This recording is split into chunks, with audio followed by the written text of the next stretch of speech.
संत रामपाल जी महाराज एक ऐसे महान संत जिन्होंने अपनी सतभक्ति, तत्व ज्ञान, करुणा और सेवा के बल पर समाज में नई मिसाल कायम की है। संत रामपाल जी महाराज की अगुवाई में उनके सभी सतलोक आश्रमों से समाज कल्याण के अद्भुत कार्यों ने समाज को सुनहरे भविष्य की एक नई उम्मीद दिखाई है।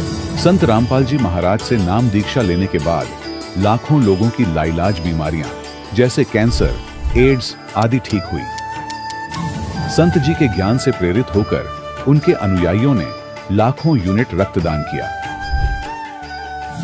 संत जी ने लाखों बहन बेटियों का दहेज मुक्त विवाह करवाया।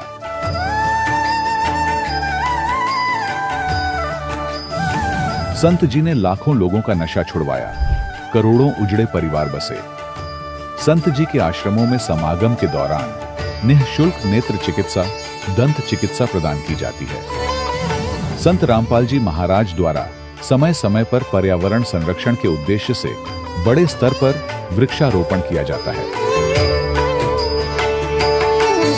संत जी ने जरूरतमंदों को तत्काल राहत पहुंचाने के लिए एम्बुलेंस सेवा शुरू की। संत जी अपने अनुयायियों को देहदान के लिए प्रेरित करते हैं, जिससे मानवता की सेवा और चिकित्सा क्षेत्र में सुधार हो सके। संत रामपाल जी महाराज के सभी आश्रमों में हर रोज निःशुल्क भंडारा आयोजित किया जाता है, जहां हर वर्ग, हर जाति और हर धर्म के लोग एक साथ बैठकर भोजन करते हैं।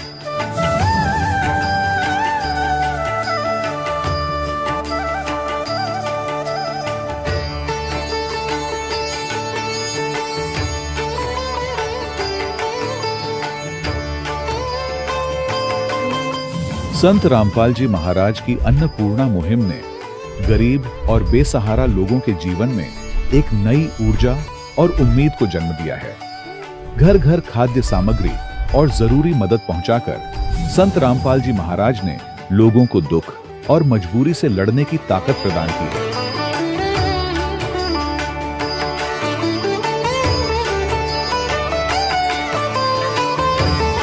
संत रामपाल जी महाराज द्वारा गरीब लोगों के लिए घर बनवाने का अद्भुत कार्य एक ऐसी मिसाल कायम कर रहा है जो सदियों सदियों संत जी की उदारता और दया भावना के तौर पर जाना जाएगा।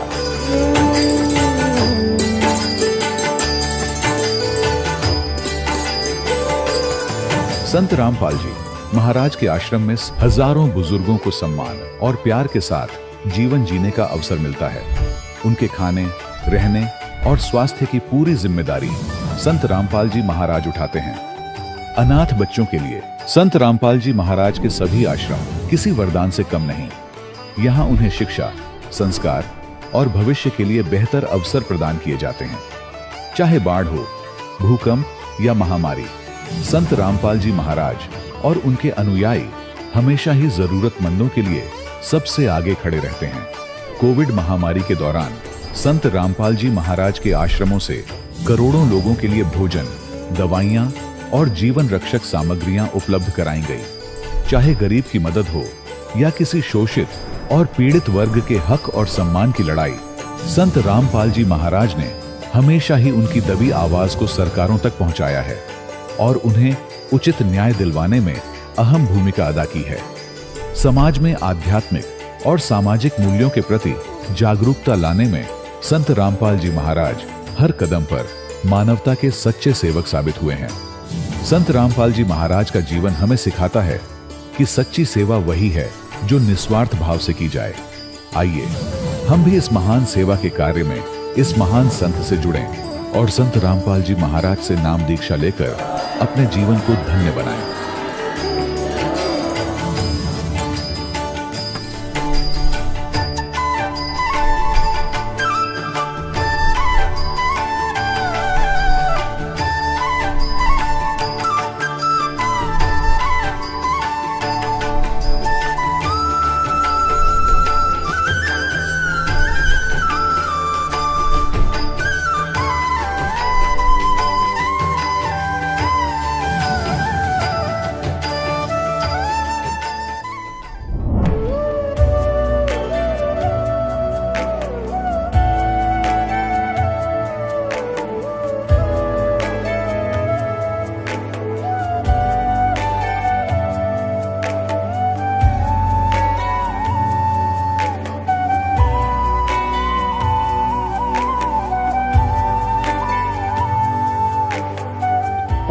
परमात्मा पाप कर्म दंड को भी काट सकता है।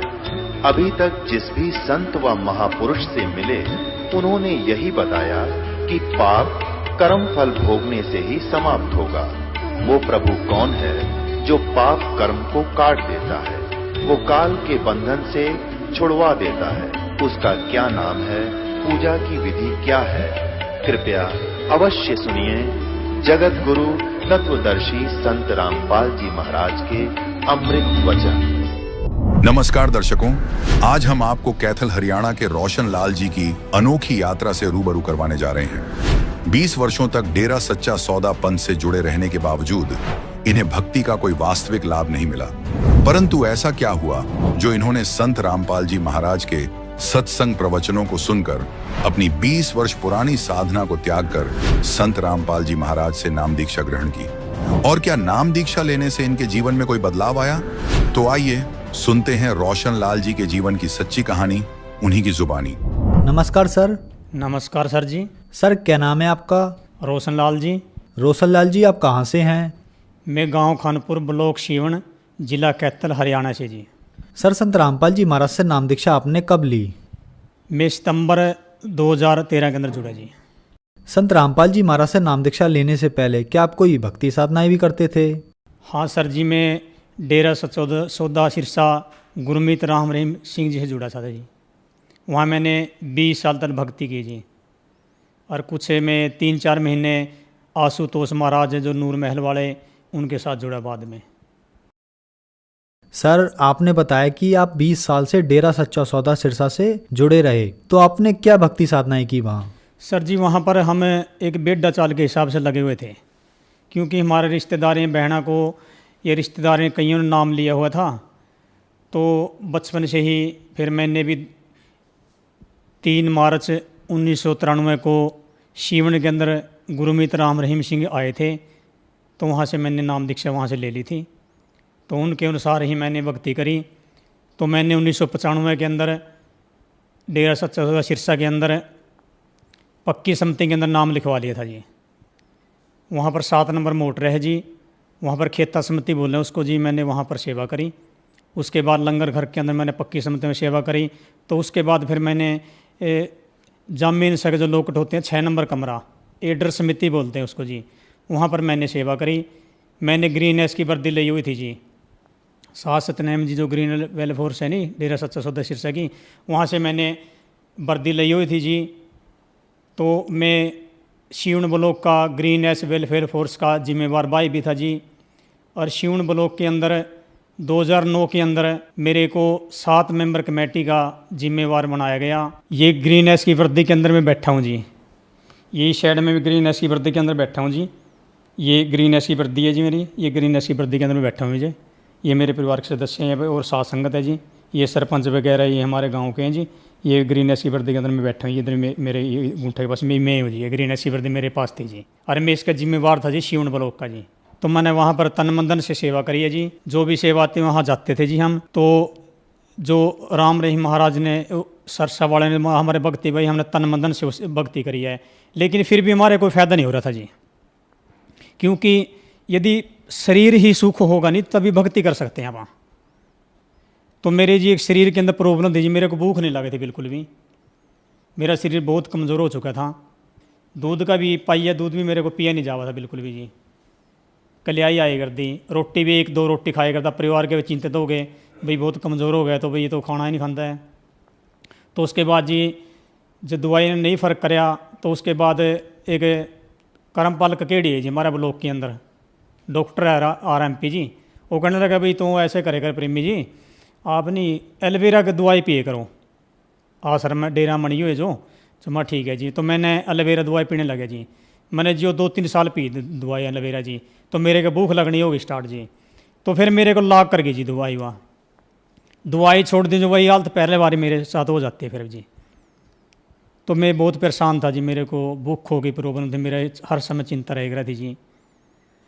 तो फिर ये कोई फ़ायदा मेरे को लगा नहीं वहाँ पर जी। तो और भी जी, जैसे वहाँ पर हमने भक्ति करी। आप जैसे वहाँ सरसा में राम रहीम जी की तारीख लगे करती पेशी, जो केस चल रहे थे, तो अम्बाड़ा के अंदर, चंडीगढ़ के अंदर पेशियाँ लगे करती। हम हर पेशी पर जाए करते जी। तो अप्रैल का महीना था, पूरी कटाई का सीज़न चल रहा था जी। तो राम रहीम जी संगत को दर्शन देने खातर आए थे जी, गांधी ग्राउंड अम्बाड़ा में जी। पेशी पे था, सीधे वहाँ गए जी, वहाँ दर्शन दे गए। तो वहाँ उन्हें बोले भाई बेटा आज तो आप सारे की इक्की कुल तार दिए मैंने, भाई जो इस सीज़न के अंदर आए हैं, नहीं कि गेहूं की कटाई का सीज़न है, ये भी सीज़न है, आप यहाँ पर आए हैं, आपकी आज तो इक्की कुल तार दिया हमने। तो जी हम खुश हो गए, भाई इक्की कुल तार दी, भाई पिताजी बोले करते हम तो उसको जी, भाई इक्की कुल तार दी। फिर मेरे मन में चिंता ये भी हुई जी, भाई यार इक्की कुल कहाँ से उतरे, तेरा तो पितर नहीं उतरे अभी तक, तो पितर तंग करे करता जी। क्योंकि 1993 में मैंने डेरा सच्चा सौदा सिर से नाम लिया। नाम लेने के बाद वो कहे करते भाई पुत्र भूत प्रेत पितर कुछ नहीं है यहाँ, ये पत्र पूजा वह कुछ नहीं है, ये सारे छोड़ दो उनको। तो सारे परिवार को हमने जी सच्चे शीर्ष से नाम दवा दिया 1995 में। हमने मन में यही विचार था जी, भी जो हमारे पितरों को नहीं छुटवा सकता तो हमारा 84 का चक्कर काल तक कैसे छुटवा हमारे को ये। लेकिन कोई मार्ग नहीं मिल रहा था जी हमको, भाई कहाँ जाएं, कौन गुरु है वो। क्योंकि राधा स्वामी वाले को बड़ा डेरा मानने करते, तो राधा स्वामी वाले भी डेरा में सरसाए कर थे। क्योंकि राधा स्वामी वाले कहते थे कि भाई जो कर्म है नहीं, दुख मुसीबत किसी पे आ गया तो कह रहे भाई कर्म तो भोगने पड़ेंगे। तो वहाँ के राधा स्वामी वाले वहाँ आ जाए कर दे, और तो परमात्मा अपने भक्तां की दृढ़ भक्ति करने के लिए उनको सरसा में फायदा दे कर दे लाले। क्योंकि यहाँ से तो सारे कीड़ी से लेकर आते थे, परमात्मा के बच्चे हैं सारे सारे। तो यदि परमात्मा किसी को फायदा नहीं देगा, नकली गुरुओं के चरण में बैठे हैं, परमात्मा उनको फायदा देता है। क्योंकि भाई दृढ़ रहे मेरी भक्ति वह, नहीं तो नास्तिक मन जैसे फायदा नहीं देगा परमात्मा, इसलिए वहाँ फायदा हो जाता था जी किसी किसी को। तो वो फायदा होने करके लाले वहाँ पर दृढ़ हो रहे थे, तो हम भी वैसे दृढ़ हो रहे थे, तो कोई रास्ता हमें मिल नहीं रहा था। तो फिर आप संत रामपाल जी महाराज की शरण में कैसे आए? कि भाई ये सुनो आप, गुरु जी हैं कि राधा स्वामी की उसमें चर्चा थी जी, मैंने सुनी गुरु जी का मन अच्छा से लगा कुछ। तो उसके बाद जी घर के देखने दे, मैं सत्संग लगाने लगा जी, घर के देखने दे मेरे को बिल्कुल भी। तो मैं अलग से टीवी ले गया जी, वो मैंने सत्संग सुना जी गुरु जी का। मैंने संत रामपाल जी महाराज सत्संग सुना जी, बहुत बढ़िया लगा जी। वो प्रमाणित भक्ति बताते हैं जी, क्योंकि वो तो एक देखे थे कि भक्ति बताए करते, वैसे उनकी तो बेड़ा चाल में थे, तो सरसे वाले तो राधा स्वामी का तो एक कुआ का पानी सारा सारा उनका तो। लेकिन जो संत रामपाल जी महाराज ये शास्त्र प्रमाणित भक्ति बताते हैं। तो मैं 2013 के अंदर संत रामपाल जी महाराज का नाम लेकर आया जी। सर, संत रामपाल जी महाराज से नाम दीक्षा लेने के बाद आपको क्या क्या लाभ प्राप्त हुए? देखो जी, प्रथम लाभ तो सतभक्ति मिली जी, क्योंकि जो मानस जन्म है ये बड़ा ही दुर्लभ है और ये बार बार हाथ नहीं आता जी। तो इस परमात्मा के जो सतभक्ति परमात्मा ने दी है, जो नानक साहब ने नाम जाप करे हैं, कबीर साहब ने नाम जाप करे हैं, गुरु नानक देव जी ने नाम जाप करे, गरीबदास जी ने नाम जाप करे, वो ही प्रमाणित नाम संत रामपाल जी महाराज देने लग रहे हैं जी। तो ये प्रमाणित भक्ति मिली हमको जी। और इस प्रमाणित भक्ति करने से जी, जैसे मैं नाम लेकर आया, मेरे को जी 15 दिन नाम लेना हुए थे जी। उससे पहले ये संत रामपाल जी महाराज कई बार मेरे को गराए दर्शन हुए जी। तो और मैं छात का ऊपर लेटा था जी, 9 बजे का टाइम था रात के, चांदनी रात थी जी। मेरे को ब्रह्मा विष्णु महेश तीनों एक 3 देवता आए जी, वो मेरे को दर्शन दे गए, आशीर्वाद दे गए मेरे को साक्षात जी। कोई ये नहीं भी ये कोई स्वप्न में दे गए हैं जी, या कोई अंतर्ध्यान हो रहे थे जी, जैसे ये आँख मीच का भक्ति कराम दूसरे संत। और संत रामपाल जी महाराज आँख खोल का भक्ति कराम है। क्योंकि कबीर साहब का शब्द है, साधो सह समाधि चली, भाई आँख ना मूंदो कान ना मूंदो तने कष्ट न धारो और हंस हंस सुंदर रूप नहीं आरो। कबीर साहब ने मनाई कर रखे बिल्कुल हुए, भाई आँख नाक कान बंद करने की जरूरत नहीं है, भाई खुले आंखें से परमात्मा दर्शन होंगे। तो संत रामपाल जी महाराज के जो मंत्र देते संत रामपाल जी महाराज, उनसे खुद आंखें से दर्शन हुए, इन्हें आंखों से कोई आंख बंद नहीं करनी पड़ती है। जैसे नामदेव को दर्शन हुए थे खुली आंखें से हुए थे, तो ऐसे संत रामपाल जी महाराज जो सतभक्ति देते हैं, इनका लाभ होता है पूरा पूरा जी।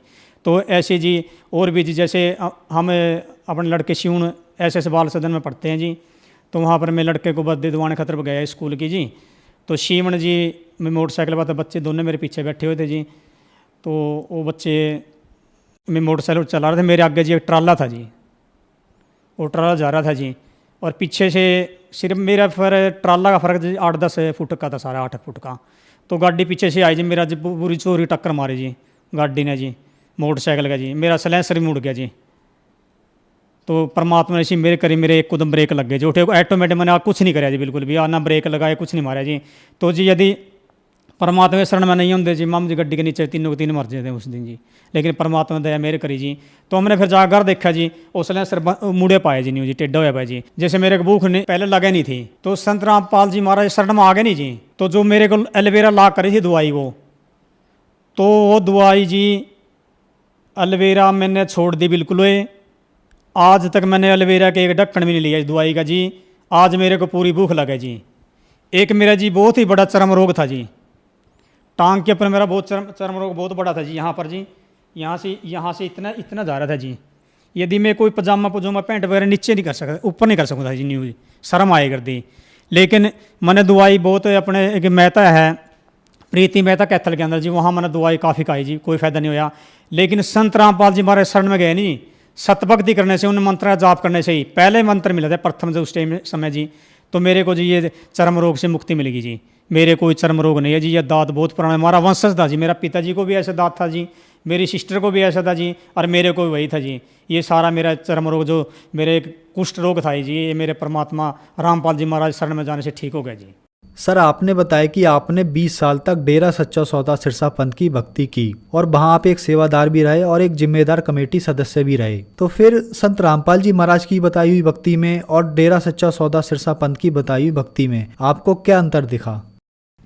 देखो जी भाई जी, वो जो भक्ति देते हैं उनका नाम में कोई प्रमाण नहीं है कहीं पर भी। जो 3 नाम देते नहीं वो तो एक बड़ाई के नाम है, सतपुरुष कालमूर सबद स्वरूपी राम है जो, वो तो एक सतपुरुष की महिमा के नाम है, वर्णात्मक नाम है उनके। तो ऐसे ही जो नाम है असली उनसे ही मोक्ष होगा जी पूरा। जो और अन्य गुरु देते हैं संत रामपाल जी महाराज को छोड़ो, जो अन्य गुरु देते हैं नहीं मंत्र, उनसे कोई लाभ नहीं है। क्योंकि जो राधा स्वामी गद्दी है सरसे आई हुई भी, तो वहाँ राधा स्वामी वाले नाम 5 अलग देते हैं, सरसे वाले अलग देते हैं।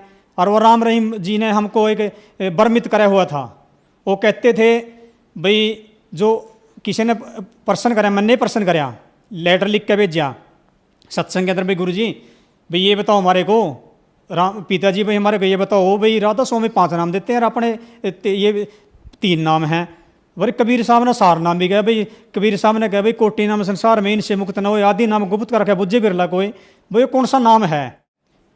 और वो 5 दे रहे आप 3 वो बोले राम रहीम जी कि बेटा ये जो नाम है नी ये ही 4 नाम हैं, जो 3 नाम आपको देंगे 4 नाम है यही। और भाई जो राधा स्वामी नाम है नी वो दूसरा छोड़ दो और चौथा छोड़ दो, भाई 3 नाम आए हैं यहाँ।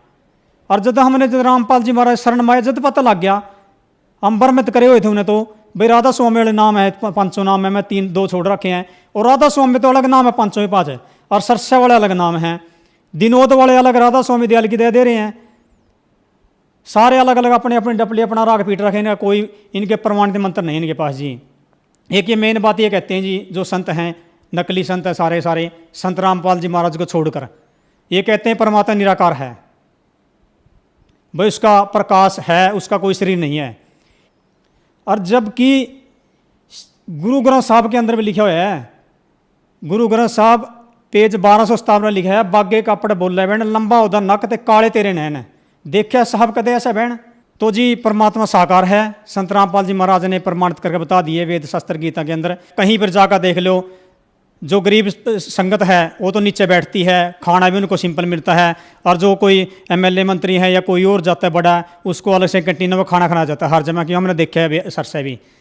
तो ऐसे आश्रम में सारे यहाँ जो सरस व्यास है वहाँ पर कैंटीनें बनी हुई हैं, लेकिन समदृष्टि नहीं है वहाँ पर भी। और वेद के भी कोई पूजा नहीं करा रहा संत रामपाल जी महाराज छोड़कर है। वेद के अंदर 3 प्रकार की परमात्मा भक्ति बताई गई वेद के अंदर भी, भाई सुबह शाम और दोपहर की। तो वहाँ पर संत रामपाल जी महाराज ही वो तीनों की 3 भक्ति जो है वेद के अनुसार बता रहे हैं, लले भाई परमात्मा को याद करना। सर संत रामपाल जी महाराज से नाम दीक्षा लेने के बाद आपको बहुत सारे लाभ मिले, तो जो दर्शक आज आपको देख रहे हैं, खास करके उनके लिए जो राधा स्वामी पंथ से जुड़े हैं या डेरा सच्चा सौदा पंथ से जुड़े हैं, उनके लिए आप क्या कहना चाहेंगे? जो राधा स्वामी वाले हैं, दंदन सतगुरु वाले हैं, उनसे यही प्रार्थना करता हूँ भाई, जो बीज है जो वो असली बीज से ही लले फायदा होगा अपने, या जी धरती में हमने कणक बीज दी तो कणक का बीज लगेगा, जीरी बीज दी जीरी का लगेगा। ऐसे ही जो नाम है वो भी एक बीज है। जो सत नाम, जो सत भक्ति का जो सत मंत्र है, वो इन नाम लेने से ही मोक्ष होगा। क्यों फरीद साहब ने कहा, फिर बाढ़ दाख भी जोरे किक्कर भी जट होंडे हैंड कटाड़े लोड़े हुए पट भाई, जट जिम्मेदार बीज तो किक्कर का बीज है, और बाड़ा दाख काजू किस्म बेडा क्यों मिल जाए। जो संत रामपाल जी महाराज सत भक्ति बता रहे हैं, जो प्रमाणित है, उसका सारे ग्रंथों के अंदर प्रमाण है। उसी से मोक्ष होगा, नहीं अन्य कहीं भी फिरे जाओ वहाँ कहीं भी मोक्ष नहीं है जी। मैं सारे भाइयों से हाथ जोड़कर ये प्रार्थना करता हूँ भाई, यदि आपने मनुष्य जन्म का लाभ उठाना है और मोक्ष प्राप्त करना है तो संत रामपाल जी महाराज की शरण में आओ और अपना कल्याण कराओ। धन्यवाद सर। सत साहिब जी। अभी आपने सुने संत रामपाल जी महाराज से दीक्षा प्राप्त करके सुखी हुए भक्त के अनुभव। अब देखिए जगत गुरु तत्वदर्शी संत रामपाल जी महाराज के मंगल प्रवचन। और उसी समय जुलाहों की कॉलोनी के सारे जुलाहे इकट्ठे हो गए। और यह खास बात होती है, घर का जोगी जोगड़ा, बाहर का जोगी सिद्ध, सारे नो सोचे थे आयु कबीर गणा विद्वान पाक रहा है, आज यू ब्राह्मण इसने कति हरा के जाओगा। वो सारे इसलिए इकट्ठे हो गए और बैठे बैठे सुने सारी वार्ता। अब उसने देख लिया, पढ़ भी ली। फिर परमात्मा ने कहा कि इसमें देखना, तीसरे सकंद के अंदर 5वें अध्याय में विष्णु जी स्वयं स्वीकार करते हैं कि मेरा ब्रह्मा और शंकर का तो जन्म मृत्यु होता है, अविनाशी नहीं है। वह भी खोल कर देखी, सारा ठीक। लेकिन झूठ बोलता है, ऐसा नहीं लिखा, वो लग गया और कुछ सुनान, यानी उसको याद कर रखे थे उसने। वेदों का पूरा एक चैप्टर सुना दिया और संस्कृत बोलता ही रहा। अब श्रोता जो बैठे थे जुलाहे, उनको पता नहीं है पंडित जी बोल के रहा है, और सब नो के वाह सर्वानंद, वाह सर्वानंद, वाह सर्वानंद। अब सब ने हथेली पीट दी, सर्वानंद जीत गया, कबीर जी हरा दिए। तो परमात्मा बोले भाई ठीक है सर्वानंद, तू जीत गया, हम हार गए। अपना आत्माओं, ये तो ऐसी स्थिति होगी जैसे एक बार एक किसान का लड़का 6ठी कक्षा में पढ़ा करता। पहले 6ठी कक्षा से ही लगा करती थी अंग्रेजी पढ़ने लग गया करते बच्चे हमारे टाइम में। तो वो 1-2 वर्ष 7वीं 8वीं कक्षा में होगा, उसने कुछ इंग्लिश पढ़ता था, अंग्रेजी। तो अंग्रेजी में बोलता था अपना ऐसे, और सीख ली याद करने के लिए बच्चा अंग्रेजी में बोलता रहता था। पिताजी ने नो सोचा तेरा बेटा भी पक्का अंग्रेज हो लिया। एक दिन खेतों में जा रहे थे, संडे के दिन, गाड़ी में बैठे हुए पिता पुत्र, आगे से एक अंग्रेज ऑफिसर आ गया कार के अंदर। उसने गाड़ी से उतरकर कहा भी अंग्रेजी में, उसने पूछा मैंने उस गांव में जाना है, अंग्रेजी में बोल रहा था, को रास्ता पूछा। तो किसान ने कहा बेटा यो अंग्रेज गणा नु दिखावा, मैं अंग्रेजी जानता हूँ, सुना देने। तू भी जानता अंग्रेजी? कहाँ जानता हूँ पिताजी। उसने सिक लीव सुना दी। To the headmaster I beg to say that I can not come to school, please grant me 1 day leave. अब उसने माथे माथ मारा। उस अंग्रेज ने मैं पूछ रहा हूँ गाँव का रास्ता, सुनावे सिक लीव। अगाचे मूर्ख तो पाड़ा पड़ा, उठ कर चल पड़ा, गाड़ी लेकर चल पड़ा। पिता ने कमर थपथपाई, वाह बेटा वाह, तना अंग्रेज हरा दिया, आज मेरी जीवन सफल कर दिया मेरे बेटे ने। तो पुत्र कहने लगा पिताजी अभी तो माई बेस्ट फ्रेंड और याद था, जब वो सुन लो तो गाड़ी छोड़कर भाग जाता ये।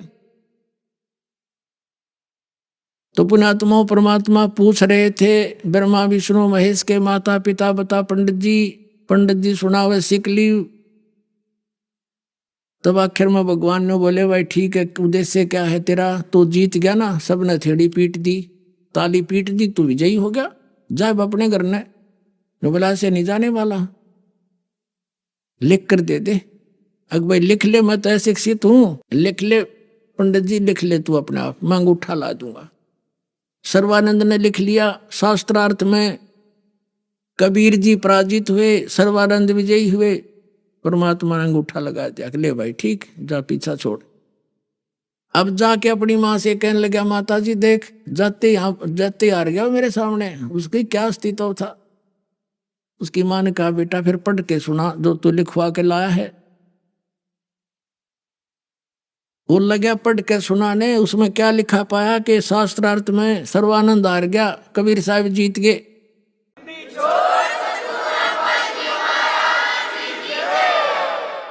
उसकी माँ बोली, रे तू तार का है बेटा, है झूठ बोला निकम्मे। नहीं नहीं माता जी, ऐसा ना, लिखने में मेरे से गलती होगी, फिर जाता हूँ लिखवा के लाता हूँ। जा लिखवा के ला। दूसरी बार गया कि कबीर जी ऐसे ऐसे मेरे लिखने में फर्क रह गया, अब दोबारा लिखवाना पड़ेगा, मेरी माँ नहीं मान रही है। अब लिख ले पंडित जी, कोई बात ना, कि अंगूठा कैसा है मेरा, फिर ला दूंगा। उसने फिर वैसे ही लिख लिया, शास्त्रार्थ में सर्वानंद जीत गया, कबीर साहब हार गए, अंगूठा लगा दिया। फिर लेकर आया, अगले माता सुनाऊं? सुना भाई। वो पढ़ कर सुनाया जो का, तो फिर सर्वानंद हार गया, कबीर साहब जीत गए। अब सर्वानंद ने सोची, बड़ा चाला हुआ भाई, कोई मेरे कहने लगा, माता जी मैं कई दिन से शास्त्रार्थ में चल रहा था, नींद में था, मैं ऐसे लिखागा, फिर जाता हूँ, फिर जा। तीसरी बार फिर गया, तीसरी बार फिर लिखवा लिया, मालिक ने फिर अंगूठा लगा दिया। अब उसने सोचा कि बाहर पढ़ता हूँ घर से तो बिल्कुल ठीक होते, अक्सर अंदर जाते ही उलट कैसे हो जाते, तो प्रवेश होने से पहले उस पर दृष्टि लगा ली और कहने लगा, माता जी सुनाऊं? सुना बेटा। वो सुनाने लगा, उसके सामने अक्षर चेंज हो गए, नो के नो, नो का नो बैठ गया। क्या हो गया विद्वान बेटा, बोलता क्यों नहीं, क्यों बोलती बंद होगी तेरी? अरे नालायक, पैर पकड़ दिया, भगवान आए हैं, बकवास कर रहा है यहाँ पर, हटबट करके जीवन नाश कर दिया। बेटा मेरी आत्मा रो रही है, किसा विद्वान है, मुझे पता है तेरा क्या ज्ञान है, मैं खूब जानती हूँ, परमात्मा आए हैं बेटा, और मेरा रोग उसी से नाश हुआ है। फिर वो शर्मिंदा हो गया कि माता जी सचमुच सारी सच्ची बताई उन्होंने, अब मुझे शर्म लगे हैं, मुझे नाम दिला दो, साथ चलो। अब लेगी उसकी माँ, चल बेटा मेरा तो, और मुझे दिखाई क्या दे, तेरे जीवन के अतिरिक्त गधा बनेगा, कुत्ता की योनि में जाएगा, कहाँ का विद्वान बना फिरे। माँ लेगी, नाम ले लिया। फिर उस सर्वानंद तक कोई बात करे नहीं, जाते घेर दिया। परमात्मा बोले, पढ़ा रहे बेटा, कल्याण हो जाएगा, बाढ़ में जाओ या जाते। तो परमात्मा कहते, मेरा ऐसा वजन है, ऐसा ज्ञान है कि सबके सीने में जगह बनाओगा। तो पुण्यात्माओं, ये वो ज्ञान है दास के पास जो गॉड गिवन कबीर साहिब का दिया हुआ।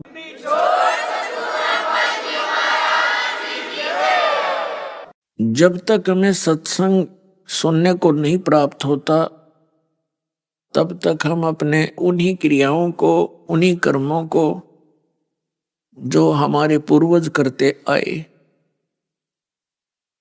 हम अपने जीवन का उद्देश्य मानकर प्रारंभ कर देते हैं और उसी एक पेट की व्यवस्था में अपना पूरा जीवन नाश करके चले जाते हैं।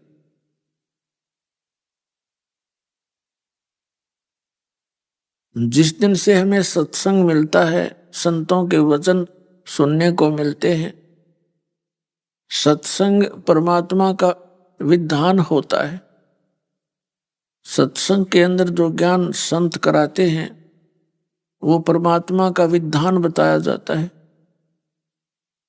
और विधान का जो उल्लंघन करेंगे उनको क्या हानि होगी, और जो विधान के अंतर्गत रह के अपना जीवन सफल करेंगे उनको क्या लाभ होगा, ये ज्ञान सत्संग से दिया जाता है।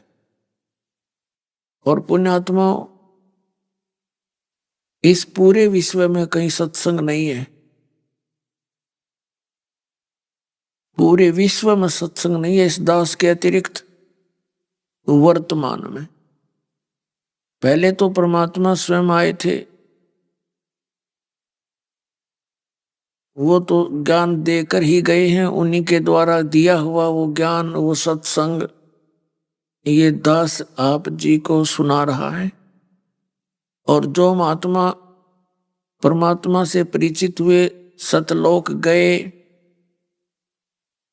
उनकी अमृतवाणी भी सत्संग है। लेकिन जिन महापुरुषों को परमात्मा मिले और उन्होंने परमात्मा का भेद लिखा अपने अमृत वचनों में, उनको उनके अनुयायी आज तक समझ नहीं सके।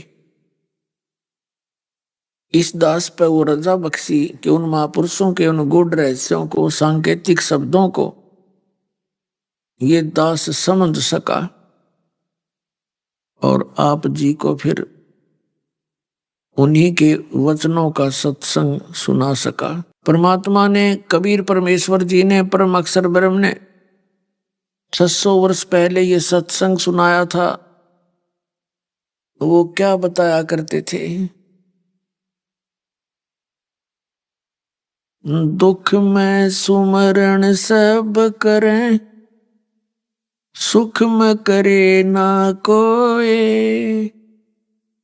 जय सुख में सुमरण करें, दुख काहे को होवे।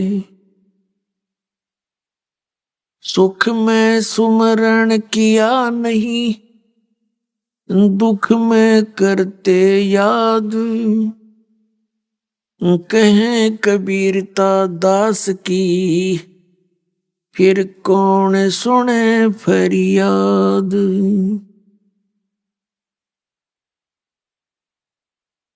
लूट सको तो लूटियो, राम नाम की लूटी।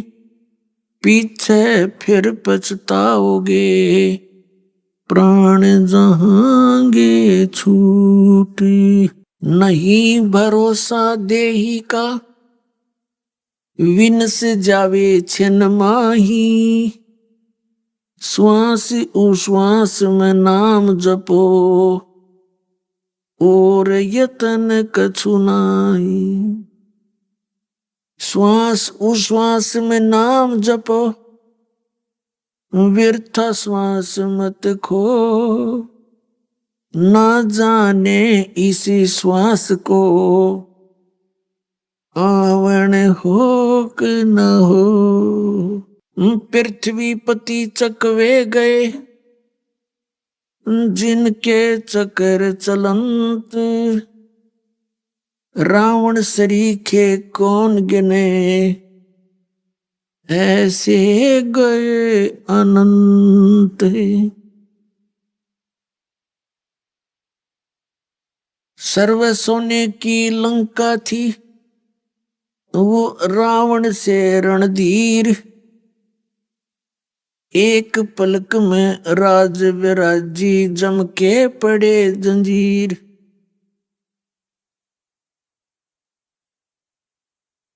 उदय अस्त बीच चक्र चले थे, ऐसी जन ठकुराई। चुनकर शीशवर कल्प किया, तब खोज न पाया राई। मन तू सुख के सागर बस रे, भाई और न ऐसा यस रे। मन तू सुख के सागर बस रे, भाई और न ऐसा यस रे। भाई 11 अक्षौणी संग चले थी, संग इकोतर भाई। 11 अक्षौणी संग चले थी, संग इकोतर भाई।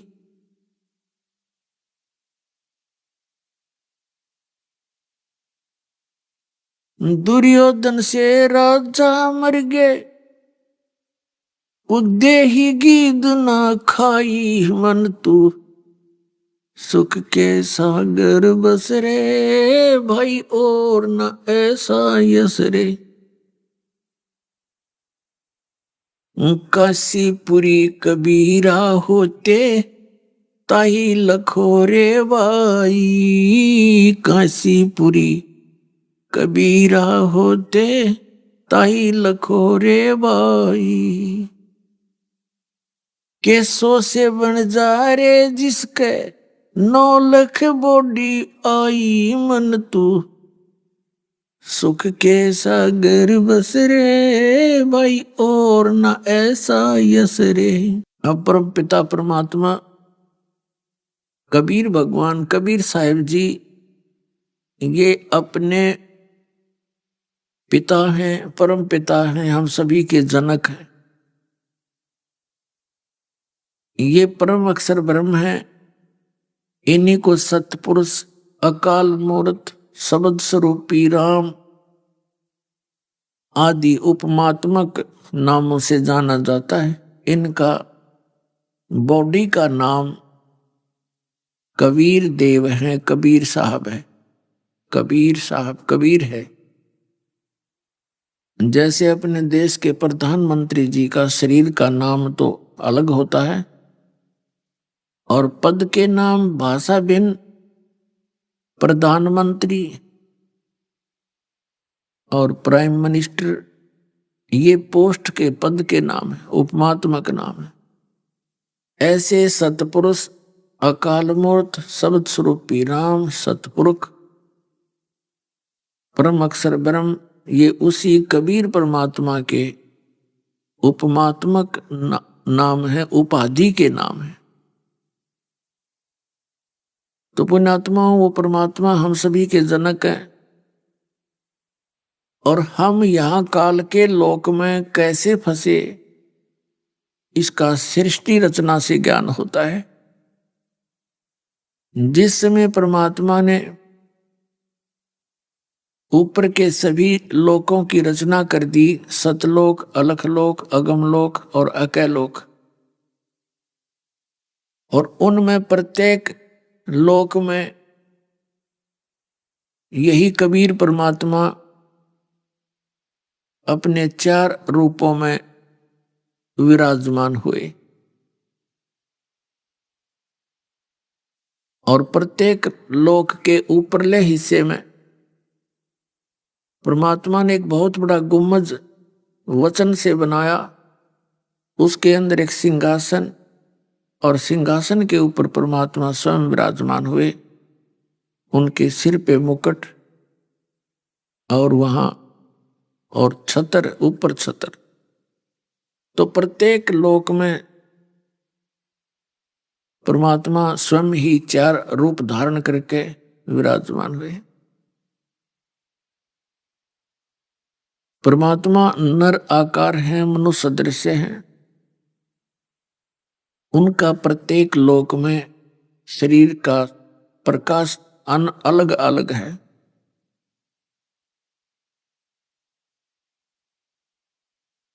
तो सतलोक के अंदर परमात्मा ने सतलोक की सृष्टि की, यानी अन्य जीवों की उत्पत्ति की। तो परमात्मा ने सतलोक के अंदर एक शब्द से ये सभी द्वीप आदि बना दिए। फिर 16 शब्दों से 16 पुत्रों की उत्पत्ति की। उन 16 पुत्रों में से एक अचिंत नाम का पुत्र है और अचिंत से परमात्मा ने कहा कि अचिंत आप सृष्टि रचना करो आगे की। अब कबीर साहब ये चाहते थे कि कहीं इन बच्चों को आगे भ्रम हो जा और ये बीच में फिर अपनी गलती ना कर बैठे, इसलिए इनको एक सबक सिखाना था। अचिंत ने अपने वचन से अक्षर पुरुष की उत्पत्ति की, जो आगे चलकर 7 संख ब्रह्मांड का स्वामी हुआ। और अक्षर पुरुष से अचिंत ने कहा कि आगे मेरी सृष्टि रचना में सहयोग कर, मदद कर। वहां पर मानसरोवर है परमात्मा के लोक में, सतलोक में, सभी लोकों में। मानसरोवर के अंदर जाके वो अक्षर पुरुष विश्राम करने लगा, स्नान करने लगा। स्नान करते करते उसको निंद्रा आ गई, क्योंकि वहां श्वासों से शरीर नहीं है। काफी समय तक बाहर नहीं आया। तब अचिंत ने परमात्मा से कहा, प्रभु अक्षर पुरुष जल के अंदर गहरी निंद्रा में सोया पड़ा है और उसके अभाव से मैं सृष्टि रचने में असमर्थ हूं।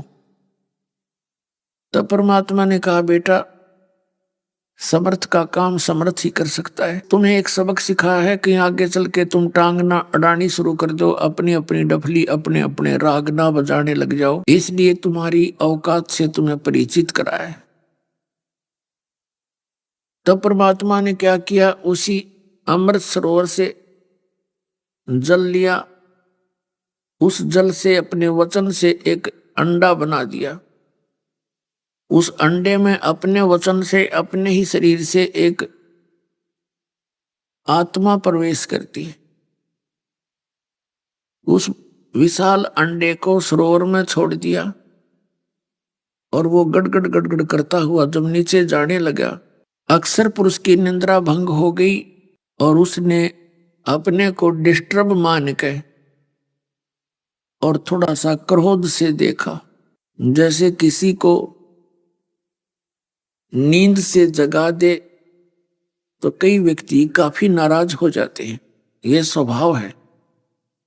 उसी प्रकार उसने भी इसी स्वभाव का बर्ताव किया तो उसका जो कोप था वो उस अंडे में प्रवेश हुआ, अंडा फट गया और उसमें से ये ज्योत निरंजन निकला, जो आगे चल के ब्रह्म नाम से प्रसिद्ध हुआ।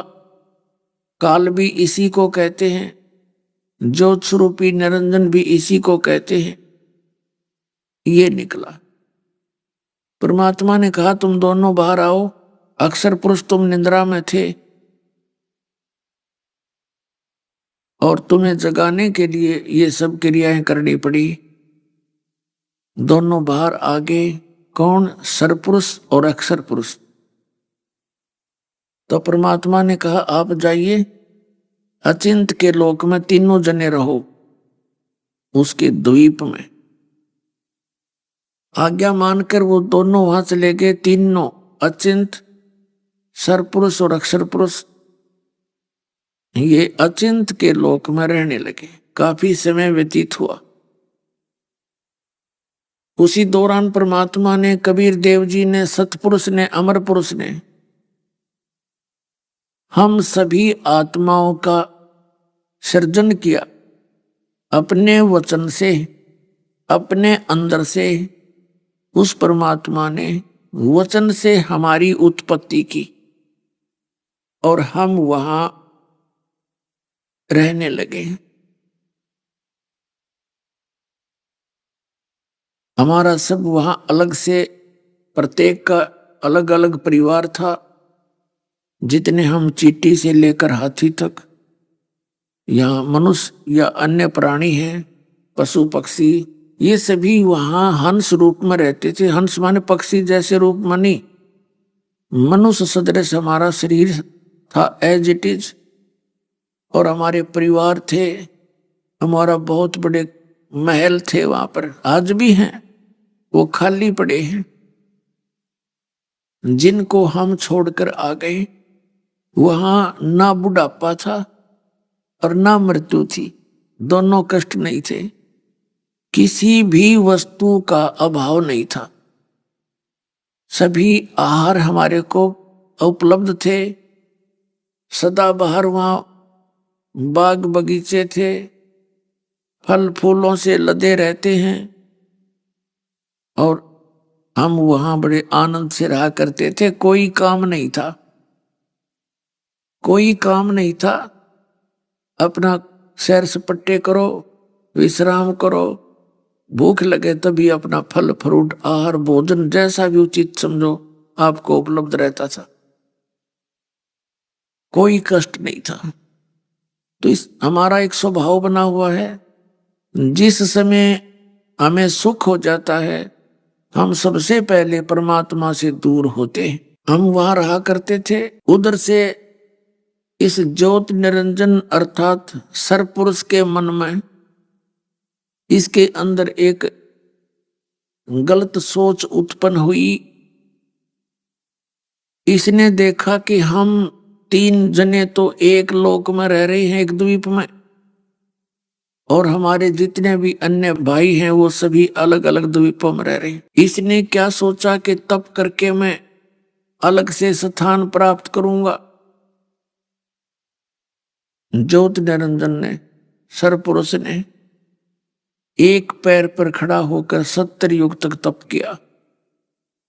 परमेश्वर कबीर जी ने, परम अक्षर ब्रह्म ने इससे पूछा कि ज्योत निरंजन आप किस लिए ये प्रयत्न कर रहे हैं। वो तो जानी जान थे, फिर भी उसके मुख से कहलवाना चाहते थे। इस सरपुरुष ने कहा कि भगवान ये स्थान मेरे लिए कम है, मुझे और स्थान चाहिए अलग से। तब परमात्मा ने कहा ठीक है, अभी तेरा 70 युग तप के बदले में तुझे 21 ब्रह्मांड देता हूं। अभी आपने सुने संत रामपाल जी महाराज के मंगल प्रवचन। आइए अब सुनते हैं संत रामपाल जी महाराज से नाम दीक्षा लेकर सतभक्ति करके अद्भुत लाभ प्राप्त करने वाले अनुयायी के विचार। दर्शकों, यदि समाज को गहराई से देखा जाए तो हर दूसरा व्यक्ति नशे की लत से घिरा हुआ है। इस दौर में जरूरत है तो एक ऐसे मार्गदर्शन की जो इन बुराइयों से व्यक्ति को मुक्ति दिला सके। इनसे मिलिए। ये हैं जगदीश जी, जो मध्य प्रदेश के गुना जिले के रहने वाले हैं। ये तमाम कोशिश करने के बावजूद भी नशे को छोड़ नहीं पा रहे थे। फिर मिली इन्हें जीवन को परिवर्तित कर देने वाली पुस्तक ज्ञान गंगा, जिसे पढ़ने के बाद ये जाते हैं संत रामपाल जी महाराज जी की शरण में। और जगदीश जी का कहना है कि इन्होंने उस दिन के बाद नशे को हाथ तक नहीं लगाया। आखिर ऐसा क्या है संत रामपाल जी महाराज के द्वारा बताई गई भक्ति साधना में? आइए जानते हैं जगदीश जी के जीवन परिवर्तन की सच्चाई। उनकी आप बताइए। नमस्कार सर। सत साहिब सर। सर क्या नाम है आपका? मुझे दास का नाम जगदीश दास। कहाँ से आए सर आप? सर मैं एमपी गुना से आया हूँ। संत रामपाल जी महाराज से नाम दीक्षा कब ली आपने? संत रामपाल जी महाराज जी से नाम दीक्षा 22/9/2013 को ली दास ने। संत रामपाल जी महाराज से नाम दीक्षा लेने से पहले क्या आप कोई भक्ति साधना करते थे? जी, संत रामपाल जी महाराज जी से नाम दीक्षा लेने से पहले दास ब्रह्मा, विष्णु, शिव जी, दुर्गा, गणपति एवं सभी देवी देवताओं की भक्ति किया करते थे। नव दुर्गा जी का व्रत किया करते थे। शिवरात्रि को उपवास व्रत किया करते थे और सभी तरह के सुंदरकांड किया करते थे। मंदिर में सुंदरकांड करने जाया करते थे। सभी तरह के व्रत उपवास किया करते थे।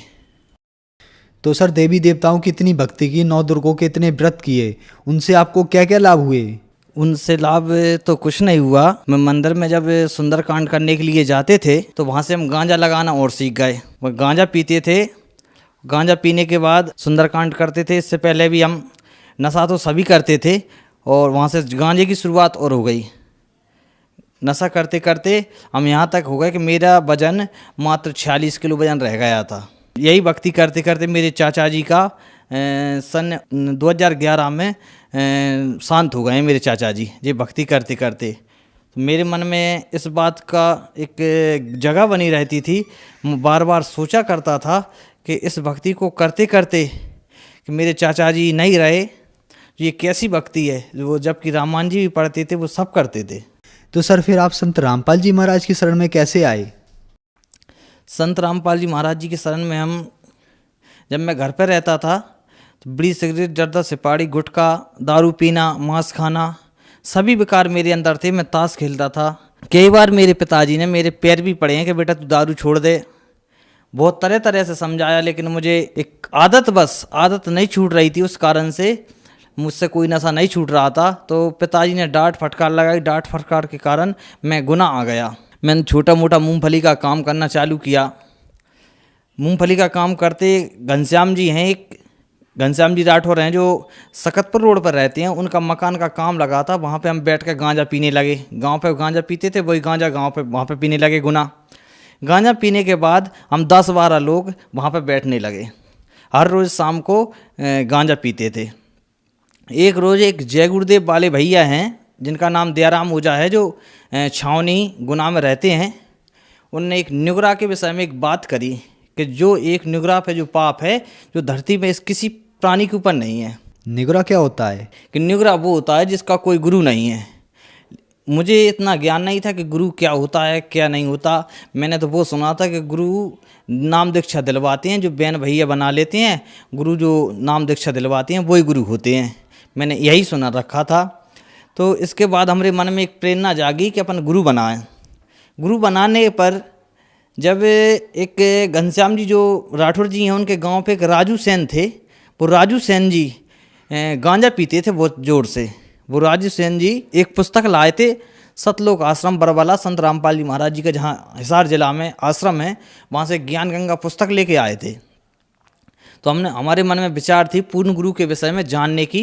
तो पूर्ण गुरु की वो पुस्तक लेके आए थे। तो उस पुस्तक में हमने क्या देखा, उस पुस्तक में ब्रह्मा विष्णु शिव के माता पिता की जानकारी थी, माता दुर्गा के पति की जानकारी थी, जो हमारे अंदर कुछ कसक थी उस सभी प्रश्नों की उनकी उस पुस्तक के अंदर जानकारी थी। जब हमने वो पुस्तक हमारे पास आई तो वो पुस्तक भी पढ़ते रहे हम, और जो दयाराम जी ओझा थे उनकी जो जय गुरुदेव की पुस्तक थी हमने कुछ समय तक वो भी पढ़ी, और एक दो बार हम उनके छोटे घर पे जो सत्संग होता है उसमें भी गए। तो मैंने मेरे मन में एक धारणा बना ली कि मैं जय गुरुदेव जी से नाम दीक्षा लूँगा। लेकिन ज्ञान गंगा पुस्तक पूर्ण तरीके से और भी पढ़ी तो उसमें पाया कि ब्रह्मा विष्णु शिव के कोई माता पिता हैं। अभी तक मैंने सभी पंथों में सभी धर्म गुरुओं के मुँह एक ही यही सुना है कि कोई ब्रह्मा विष्णु शिव के माता पिता नहीं है, और ब्रह्मा विष्णु शिव ही सर्वेश्वर हैं, महेश्वर हैं। पर मन के अंदर एक कसक जगी। कसक क्या जगी, पहले तो मैं जो पुस्तक लाए थे भैया उनसे नाराज हुआ, उनसे कहा कि आप कहाँ से लाए हो ये पुस्तक, आपने कैसे बना ली, क्या कर लिया, तुम ब्रह्मा विष्णु शिव के माता पिता बताते हो, तुम तो नास्तिक हो। जब ये गुस्सा करते करते उनने कहा भगत जी आप पुस्तक अगर आपको बुरी लग रही है हमारी हमको दे देना, कोई हमने आपसे पैसे नहीं लिए हैं, आप एक बार उस पुस्तक को पढ़ें। तो जो घनश्याम जी थे वो और हम एक रोज़ ज्ञान गंगा पुस्तक पढ़ रहे थे, इतने में एक पीछे से गाय आई। जो पानी के लिए एक टैंक था, जो लेटरिन का टैंक था, उस लेटरिन के टैंक में गाय गिर जाती है, उसके दोनों साइड पट्टी रखी हुई थी। वहाँ पे कोई भाई नहीं थे, कोई कम जनता थी। तो हमरे मन में एक सोच आया, विचार आया कि ऐसा ना हो जो गाय मर जाए जब नीचे ऊपर जा रही है, ऐसा ना हो कि कल अगर हम कहेंगे कि गाय अपने आप गिरी है तो कोई नहीं मानेगा, सब यही कहेंगे कि इन लोगों ने गाय को भगाया होगा तो इसलिए गाय गिर गई, तो हम परेशान हो जाएंगे। बहुत ज़्यादा हम परेशान हो गए। तो जो घनश्याम जी राठौर जी थे वो तो भाइयों के लिए लुभाने के लिए चले गए कि इस गाय को उठाना है, और मैं ये सोचने लगा कि ये गाय नीचे ऊपर जा रही है, इसका क्या होगा। तो मुझे अचानक से ज्ञान गंगा पर मेरी नज़र पड़ती है, और ज्ञान गंगा के पहले पेज पे ही संत रामपाल जी महाराज जी का फोटो आता है। उस फोटो को देखकर मैं प्रार्थना करता हूँ कि हे संत रामपाल जी महाराज, मैंने सुना है कि आप परमात्मा के अवतार हैं। आज जो इस ये गाय गिर गई है, हम पर इतनी कृपा बख्शो कि इस गाय ना मरे, नहीं पे ये दुनिया वाले गौ हत्यारा कहेंगे। तो इतना सोचते ही मेरे मन में एक विचार आता है, एक झनकार सी आती है मेरे कान में कि इस चेरी को इस गाय के नीचे लगा दो और इस चेरी पर बैठ जाओ जो बांस की होती है। मैंने उस गाय के नीचे उस चेरी को लगाया और एक साइड से मैं बैठ गया तो गाय वो पानी में अथफर हो गई और वो नीचे ऊपर जाना उसका बंद हो गया। इतने में जो घनश्याम जी आ गए, फिर हमने उस गाय को निकाल लिया काफ़ी परेशान होने के बाद। तो मेरे मन में एक ये विचार बन गया कि संत रामपाल जी महाराज जी पूर्ण संत हैं, क्योंकि ब्रह्मा विष्णु शिव का जो उन्होंने पता बताया था जो ज्ञान गंगा पुस्तक के अंदर, मैंने शिव पुराण के अंदर भी मिलाया, श्रीमद् देवी भागवत जी के अंदर भी मिलाया।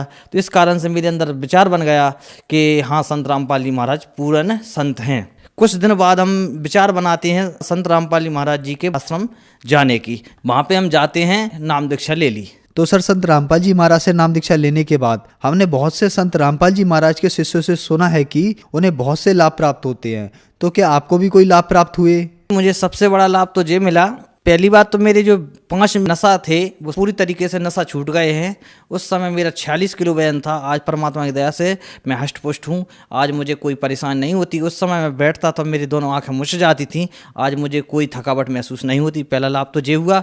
दूसरा लाभ ये हुआ, सर मेरे हृदय में जहाँ पे कुछ दर्द उठता था तो अब वो दर्द भी नहीं उठता, दर्द भी पूरी तरीके से साफ है। पत्नी है, उन पत्नी के लिए ज़्यादा तबीयत ख़राब रहती थी, सोती रहती थी, कुछ भूत प्रीत का चक्कर भी था। तो हमने नाम दीक्षा लेने के बाद मालिक के जहाँ पे प्रार्थना लगवाई फ़ोन पे कि मालिक जी ऐसी ऐसी प्रार्थना रहती है। तो उन्होंने बताया कि पत्नी के लिए नाम उपदेश दिलवाएँ। तो हमने पत्नी के लिए नाम उपदेश दिलवाया। उस दिन से वो भी पूर्ण तरीके से ठीक हैं और हमें भी बहुत सारे लाभ हुए और मालिक का आज ज्ञान से परिचित हो गए हैं। सर, आपने बताया कि आप संत रामपाल जी महाराज की शरण में आए और आपका नशा छूट गया। आज पूरे विश्व में नशा बुरे तरीके से फैला हुआ है और सरकारें, एनजीओस और बहुत सारी संस्थाएं इस नशे को छुड़वाने के लिए बहुत से प्रयास करते हैं, लेकिन ऐसा नहीं हो पा रहा है। संत रामपाल जी से आपको ऐसी कौन सी दवाई मिली जिससे आपका नशा छूट गया? जी सर, जब मैं सुंदरकांड में जाता था उसमें बोला जाता था, गम्मत होती थी, गम्मत में सुना था मैंने, कहा करते थे कि सदा भवानी दायनी सन्मुख रहें गणेश, 5 देव रक्षा करें ब्रह्मा विष्णु महेश। सर तो मुझे 5 देव का नाम तो सुना था मुझे, लेकिन 3 देव सुनने में आते थे कि ब्रह्मा विष्णु महेश। लेकिन संत रामपाल जी महाराज जी से दीक्षा लेने के बाद मैंने पाया है कि 5 देव उनने बताए हैं कि जो 5 देव अपने शरीर में वास कर रहे हैं, किसी अन्य चीज़ में नहीं है। जहाँ जीव है शरीर में, वहाँ 5 देव वास कर रहे हैं। एक चीज़ और सुनी थी मैंने, जो रामायण जी के अंदर एक चौपाई आती है जो हर समय हिंदू भाई बोलते हैं, सब भाई बोलते हैं, मंगल भवने अमंगल हारी, द्रवहंस दशरथ अजर बिहारी। तो मैं एक मन में एक विचारधारा बनाता था कि इसका क्या अर्थ बनता है, लेकिन मुझे संत रामपाल जी महाराज जी की दया से प्राप्त हुई जानकारी के अनुसार उन्होंने समझाया कि मंगल यानी शुभ, भवन यानी शरीर, ये शुभ करने के लिए शरीर मिला है और इससे अमंगल कार्य कर रहे हैं। अमंगलहारी द्रवहंसो, जिसने ये शरीर दिया है, दशरथ जिसने 10 इंद्रियां हैं साथ में, दशरथ अजर बिहारी, वे परमात्मा खुद आपको लेने के लिए आएंगे। इस शरीर को शुद्ध रखें, जबकि हम भक्ति भी करते थे, इस शरीर को हमने शुद्ध भी नहीं रखा था। आज पूर्ण संत रामपाल जी महाराज जी की दया से कोई बीड़ी सिगरेट जर्दा सुपारी को हाथ भी नहीं लगाते। जो संत रामपाल जी महाराज जी मंत्र देते हैं सदग्रंथों के अनुसार, उन मंत्रों में इतनी शक्ति है कि उन मंत्रों के जाप करने से आसानी से सभी नशा छूट जाते हैं। और जो संस्था हैं और धर्मगुरु हैं, इनके पास ना तो ऐसी कोई शक्ति है, ना ऐसा कोई मंत्र है सदग्रंथों से प्रमाणित जिससे कोई नशा छूट सके। एक संत रामपाल जी महाराज जो 4 वेद, 6 शास्त्र, 18 पुराण, 11 उपनिषद से ज्ञान दे रहे हैं, उनके मंत्रों में इतनी शक्ति है, उनके मंत्र जाप करने से सभी नशा विकार पूरी तरह से छूट रहे हैं। तो सर, जो भक्त समाज आज आपको देख रहा है, आप उन्हें क्या संदेश देना चाहोगे? वैसे सर, मैं संदेश देने वाला होता तो कोई नहीं हूँ, लेकिन मैं अपने आप में एक विचारधारा बनाता हूँ, सोचता हूँ कि जिस तरीके से संत रामपाल जी महाराज जी की शरण में आने से मेरे नशा विकार छूट गए हैं, भारत की युवा पीढ़ी आज पूरी तरह से नशे की तरफ चल रही है। भारत की युवा पीढ़ी को मैं एक संदेश देना चाहूँगा कि संत रामपाल जी महाराज जी का ज्ञान समझें। जो आज संत रामपाल जी महाराज पूरे विश्व के धर्म गुरुओं को ज्ञान चर्चा के लिए आमंत्रित कर रखा है, उनकी पुस्तकों को पढ़ें। पुस्तक पढ़ने के बाद अपना नशा विकार छुटाएं और इस भारत को विनाश की तरफ बढ़ने से रोकें, और संत रामपाल जी महाराज जी की शरण में आएं और उनसे नाम दीक्षा लें और अपना कल्याण करवाएं। सर, संत रामपाल जी महाराज से नाम दीक्षा कैसे ले सकते हैं? जो टीवी पे कई चैनलों पे सत्संग आ रहा है संत रामपाल जी का, उन चैनलों पर पट्टी आती है, पट्टी में नंबर आते हैं संत रामपाल जी महाराज जी के नाम दीक्षा केंद्रों के, नंबर से जानकारी लेकर नाम दीक्षा ले सकते हैं। एक पूर्ण संत रामपाल जी महाराज जी हैं जो आज शास्त्र के अनुकूल साधना बता रहे हैं, नहीं सभी धर्मगुरु अपने ज्ञान गोटी लगा के जनता को ठगने का कार्य कर रहे हैं। और इस कबीर परमात्मा ने एक वाणी बोली, उसमें कहा है, कलयुग कठिन है, संत न चीने कोई, और कामी क्रोधी मस्खरा तिनका आदर होए। आज संत रामपाल जी महाराज शास्त्र के अनुकूल साधना बता रहे हैं तो लोगों को कड़वा लग रहा है, लोगों की धर्मगुरुओं की काली कमाई मारी जा रही है, इसलिए कड़वे लग रहे हैं। लेकिन संत रामपाल जी महाराज एक उपकार का कार्य कर रहे हैं, इसका पता सभी भारत के समाज को कुछ आगे चल के पता चलेगा, जब ये भारत विश्व में एक नाम अपना रोशन करेगा नशा विकार छोड़कर। धन्यवाद सर। सत साहेब।